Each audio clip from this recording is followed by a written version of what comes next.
not refer to themselves as citizens. They refer to themselves as subjects of the monarchy of King George. What is his name? Charles III. Anyway, this is very serious stuff. So here's the situation as we understand it. Ukraine and Poland share a border. Poland's directly west of Ukraine. At that border are 40,000 American troops, including our elite 101st Airborne, and 50,000 Polish troops. The Polish president has said, we're going to help Ukrainians get Crimea back. Well, Crimea has been Russian for 300 years. Now you have British soldiers on the ground. You have American CIA and American troops in civilian garb on the ground. You have American CIA spying on the Brits, spying on the Russians, spying on the Ukrainians on the ground, and this offensive weaponry about to arrive. Now, we add those together. 1 + 1 + 1 + 1 equals WW3. Yep. It started. And again, you're the one. I'm not saying this because we're friends and we work together. I'm saying it because it's true. You're the first one who said this, that World War III has started. Well, it was the cover of our magazine, the Trends Journal, on February 22nd, 2 days before the Russian invasion. We had COVID war, Ukraine war, World War, and with the explosion. And I found this, in one of the buildings I have here is the 1774 Academy, one of the first public schools in America. And we're redoing the whole upstairs, and we found these things from the people that were there before. And here's from Tuesday evening. They used to put papers out twice a day. May 10th, 1960. This is from the Kingston Daily Freeman. Here's the headline. Soviet threatens rockets at spy bases. All right, let's think of that headline. Soviet threatens rockets at spy bases.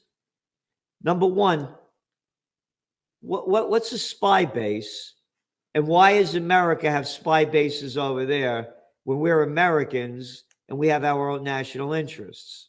But then you read the article. So that gets you to hate the Russians right away because it says the Soviet threatens rockets at spy bases that threaten Americans, right? Here we go. Moscow, Associated Press.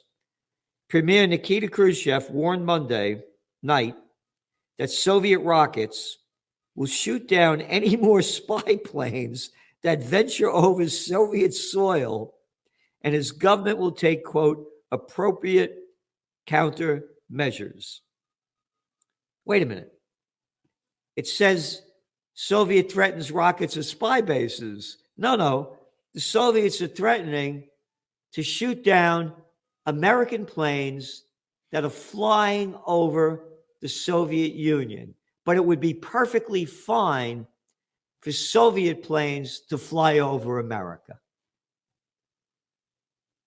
Well, look, you have either the cultural or the intentional mouthing of the government's version of things by the headline writer.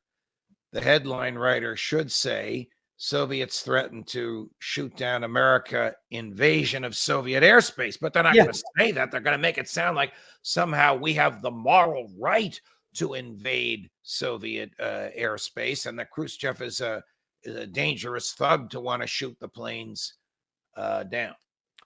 And the that reason shows you the power of the deep state, which probably started in 1947 when Harry Truman and the Republican Senate and Democratic House created the CIA and the national security state began. It shows you their power to ingratiate their version of things, even in a headline writer in a small town like Kingston, New York. Yeah. But you see, most people only read the headlines. They don't read the entire story. Correct. And so that's the propaganda. And they're doing it right now with Russia. They only sell one side of the story, and they don't talk about the comedian who used to play the role at a sitcom, Zelensky, as the president of Ukraine and play the piano with his penis. They don't talk about that clown that is now a hero, the new Winston Churchill of the world, another murderer, by the way. But Yes. America loves him too. And they promote it, and the people only know the one side of the story. And the Azovs, the Nazi connection, how they overthrew the democratically elected government of Viktor Yanukovych in 2014, brought to you by Victoria Nuland and the Obama administration. None of that. We don't need any of those facts. All we'll do is read the headlines, listen to the mainstream news, and stay stupid. Well, I'm sorry to say that what you're saying is correct, and some things never change. I mean, that headline is 70 years old, 65 years old, and yet the same attitude, the same let's find somebody to hate is still there. You know, we hated Khrushchev.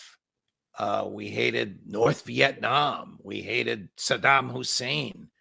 Now we hate Putin. Throw in there for a while hatred of COVID, not hatred of the Faucis and Murphys and Hokels and I forget her name in Michigan that locked everybody down and locked them up if they didn't comply, but hatred of foreign entities, the Chinese disease. Yep. Orwell predicted that. Do you remember Emmanuel Goldstein? Emmanuel Goldstein was the name of Big Brother that everybody, it turned out it didn't exist, but that everybody was taught to hate so that the government could justify stealing money, spending money, and killing people in order to stamp out that which was hated. It was Witless Whitmer. Isn't that her name? Whitmer? Yes, right. Yep. Gretchen Whitmer, who might be running with Biden for vice president if they can find something else for Kamala Harris to do. Yeah, and the people re-voted her back in. Oh, I was saying what destroyed this country. I mentioned the AIDS scare, 9/11, and thirdly, big time, the COVID war. Yes. Our whole lives have changed now. Everywhere I go, people are wearing masks. I agree with our friend Paul Craig Roberts and many, many others, Lou Rockwell, Ron Paul, that the COVID scare was a trial run for a dictatorship in this country. Yep. To determine how easy it is to control people and keep them in their place. And they used the most potent weapon they have, fear. They scared the daylights out of everybody, and Times Square became a ghost town, and they wouldn't let you go anywhere unless you had a mask on. You couldn't be arm in arm with anybody. You had to be 6 feet apart.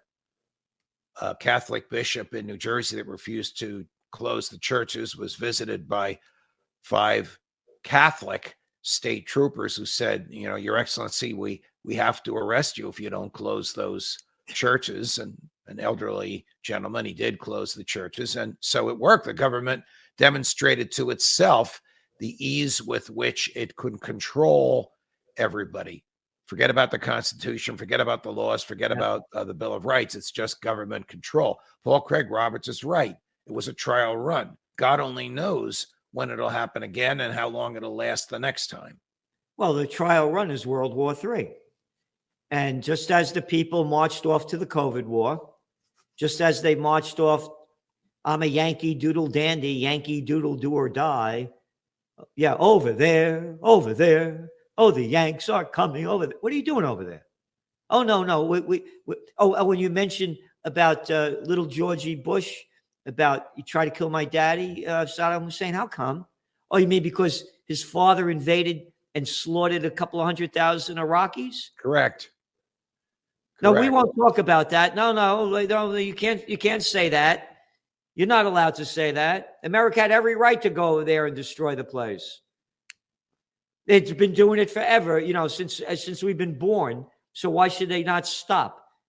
You know, what's his name? Pilger, Silencing of the Lambs. John Pilger. He said in his lifetime, America has invaded like 50 countries. it bringing freedom and democracy. Well, we So what don't I'm- bring we don't bring freedom and democracy. We bring violence and death. We Yep. are doing what John Adams warned us never to do. Don't go about the world looking for monsters to slay. A, there will be no end to your search. B, what will you do when the slayers turn around and look back at you? Yep. Yeah, no, this is serious. We are in a very serious situation. I love listening to music. And when the COVID war broke out, my whole sentiment changed. I hardly listen to it anymore like I used to. And I try in the morning to lift myself up and listen to the old great jazz and things. And because my business is to be I'm a trend forecaster. And I see the trends ahead. And it's the cover of the Trends Journal for this issue that just went out yesterday. Yep, this Christmas, stop wars, be a warrior for the Prince of Peace. If we don't unite for peace, we're going to die in war. And it's Christmas time. Again, regardless of what religion you believe in, it's not about that. Jesus Christ was the warrior, it was the Prince of Peace. But the only thing they talk about at Christmas time is, hey, how are Christmas sales going? Was it a good Black Friday?